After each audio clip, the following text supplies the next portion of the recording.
Tonight, President Biden, French President Emmanuel Macron, and more than 300 guests will dine on butter-poached Maine lobster and caviar at a state dinner. But on the menu today at the White House was differing opinions on the war in Ukraine. Here's CBS's Ed O'Keefe.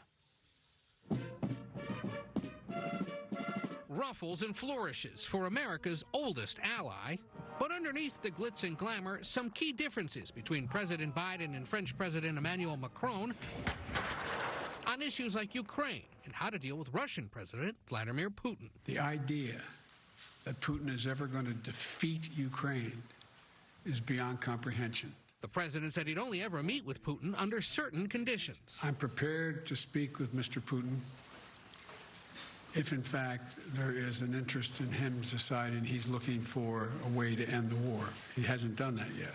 Macron has maintained open lines with the Russian leader, and in an interview for Sunday's 60 Minutes, said he believes ultimately only diplomacy will end the war. So how does this end? I think it's important to convey the message that this is the Ukrainians to decide that. The only way to find a solution would be through negotiations. I don't see a military option on the ground. Macron has spent his time in Washington criticizing the Inflation Reduction Act, one of Mr. Biden's signature accomplishments, because it includes subsidies for U.S.-made electric vehicles. The French leader calling them super aggressive against European companies.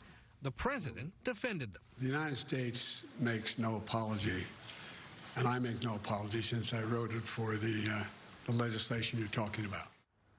Still, the president said he would make tweaks to the legislation to make it easier for European companies to keep doing work here in the U.S., saying the legislation wasn't designed to box out close allies like France. Norah? All right, Ed O'Keefe, thank you so much.